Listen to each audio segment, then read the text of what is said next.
Hi there, and welcome to Graeme's Guide this Friday, the 13th of November, which actually is my wedding anniversary, 7 years. Yay! Actually been together for, since 1997, so, oh well. Someone else can do the maths because maths is not my forte. Anyway, moving on. Can't believe I get so easily distracted. You can tell what I was like in primary school. There I go again. Okay, today I want to talk to you. I'm going to go straight over here to my agenda items because this will keep me on track. We're going to be looking at Tanya's announcements in relation to Assignment 2. We're going to look at the Assignment 2 discussion, and then I just want to give you a quick look at a document that I put together called Types of Sources. So let's get straight into that. I'm going to go straight to the demo by clicking this button here, and there we go. Okay, so this is the dashboard, and we're used to this, but you'll see here on the dashboard in this top left hand unit, which is our unit, there's a little red one here over the speaker. That means that there's a new announcement from Tanya available, because this is Tanya leaves her announcements in the unit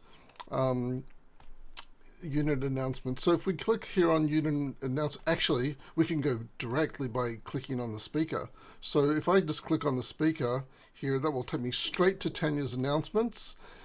There we go, and here you'll find Tanya's provided some information on how to access the Collaborate session, which we had this week.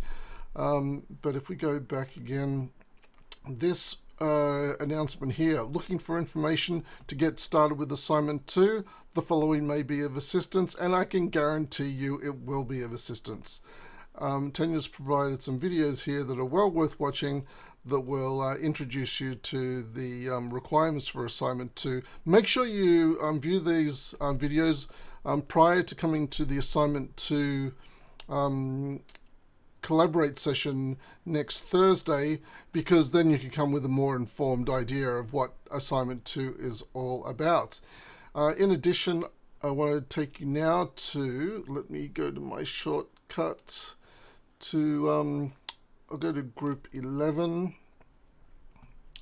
So on the Group 11 discussions page, which you'll have bookmarked, of course, you can just go straight there as well. You'll see at the top of the discussions, I've got pinned the Assignment 2 discussion. Directly underneath that is a Collaborate forum. While I'm here, I'm just going to whiz into the Collaborate forum to show you that when you want to go to a Collaborate session on the night that they're on, you only need to come here and click on this link to join the session, to be transported to the Collaborate session. For those who are not able to attend the session, you can see that I provided the recording link here. So you come back here the next day and you'll find the recording here to each session, and if you click on that recording, it's also a direct link and will magically transport you to the recording of the previous night's Collaborate session. Alrighty, let's get back out of here into the discussions. This top discussion here is on Assignment 2, and this is where you can come in and discuss it. I mean, in addition, you can be discussing the weekly activities in these other forums here, the weekly forums, but if you've got a specific question about Assignment 2, come up here into the Assignment 2 Q&A and ask your question here. I've recently updated this with some additional guidance and a suggested writing plan. And if you're not too sure what this writing plan is all about, and if it's a bit foreign or alien to you, then feel free just to ask me a question here and I'll answer your questions here. And questions asked and answered here in the discussion board means that everyone benefits from your answer and from the question. I've also provided a direct link to the Metzger article. So we're looking at the Metzger article briefly in week 3, but we're looking at it in far more detail in week 4. And you will need to cite and reference and use the Metzger article to support your response to Assignment 2, Section 3.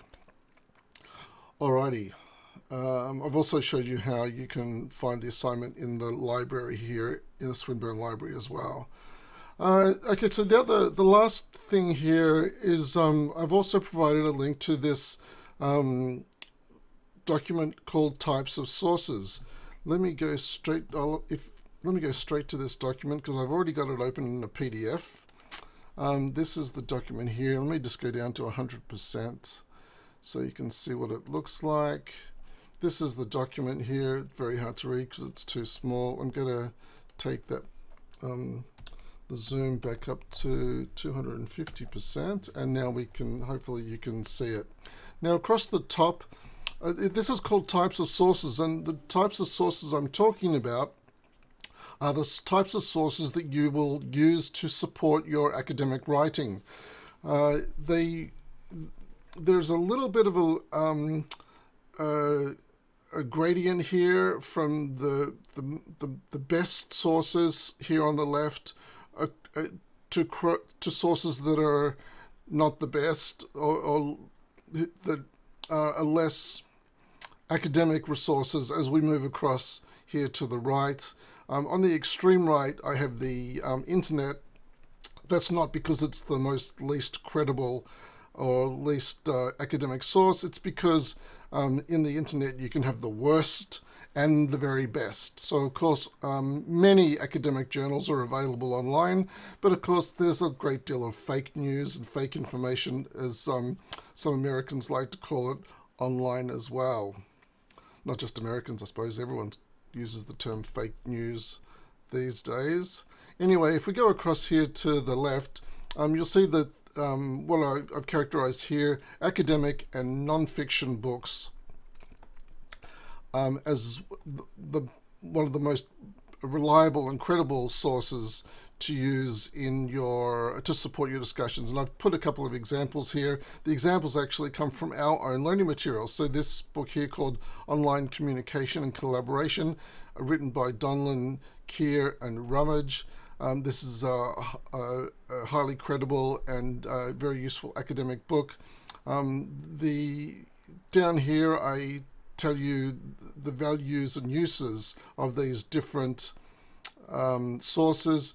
In this case, academic journals and books are based on original research generally. They provide in-depth analysis of issues related to the discipline that they're researching. And there are academic level book reviews. So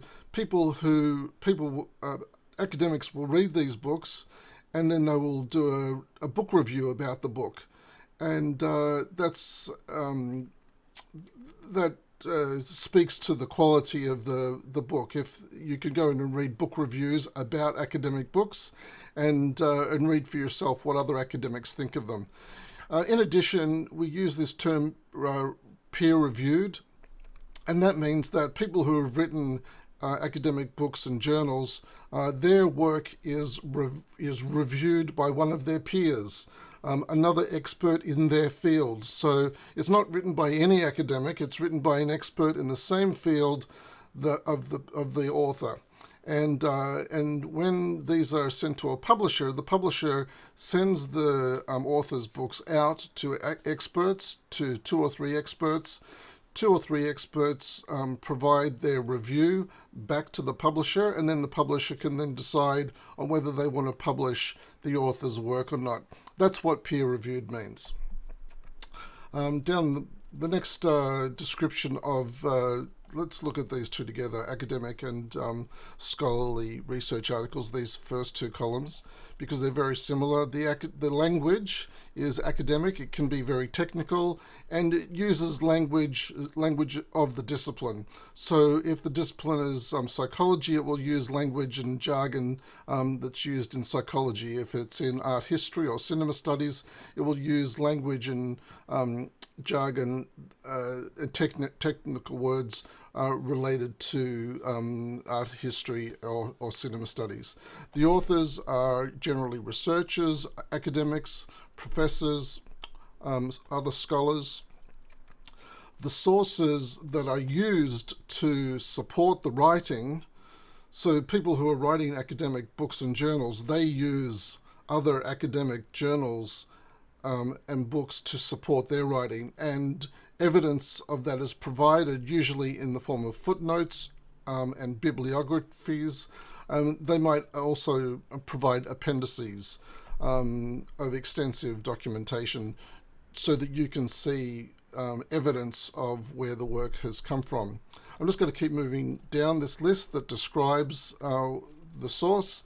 The publishers of academic books and journals are generally universities or scholarly presses, such as Oxford University Press or MIT University Press. They usually contain graphs and charts, formulas, depending on the discipline.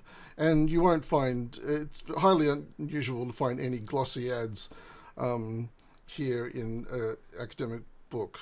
You may find some glossy ads in a journal, but in the journal articles you'll frequently find graphs and charts that display the information from the author's original research. Places where you can locate this, so indexes to search to find academic books and journals. Well, you would search the Swinburne Library. There's another database called EBSCOhost, where you would find them. Scopus, Web of Science. These are all academic databases.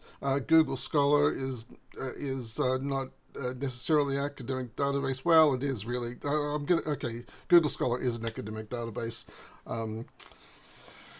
But sometimes in Google Scholar, the return, when you get a return on your search, there may be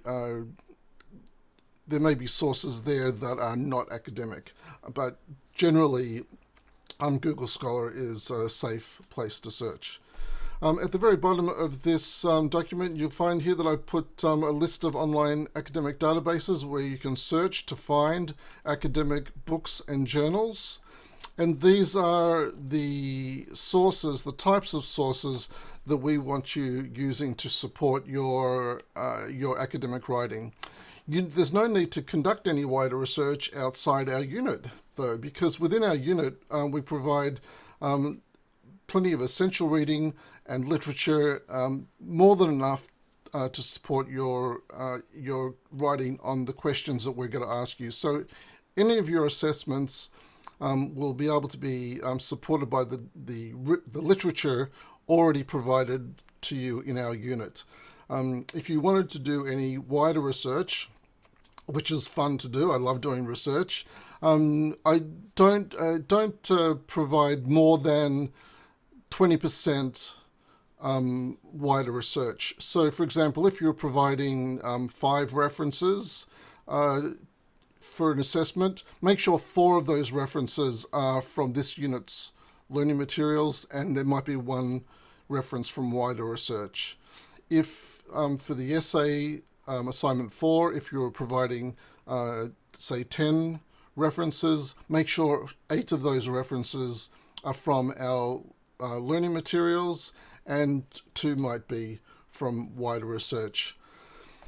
So I'm not going to go through the rest of these other types of sources. Professional and trade journals are also very high quality and can be used for academic research. Commentary and opinion journals, such as The Conversation, and these other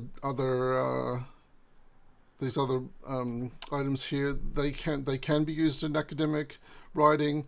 Newspapers, very rarely. Regular newspapers, I wouldn't be using a newspaper necessarily to support any of my research, or popular magazines such as Times, Newsweek, Sports Illustrated, Reader's Digest. These are not the sort of academic sources that we want to see to support your academic writing. However, some of these sources on the internet are useful. You might find YouTube videos uploaded by experts. So you will find academic expert information on YouTube. You may also find it in other places on the internet. So as I said before, the internet has the best of information. It also has the worst of information. But there's a document that will help you with types of sources. That's all I wanted to go show you today. We've spent coming up to 15 minutes, which is more than I wanted to spend. I really only wanted to spend 10. Thanks for watching. Have a great week 3. Any questions, ask them in the discussion boards and I'll get to them as quickly as I can. It's already started to calm down a bit, and I'm sure I'd get to them well within 48 hours and probably within the same day that you ask your question. Have a great rest of the week, and from me, for now, it's bye for now.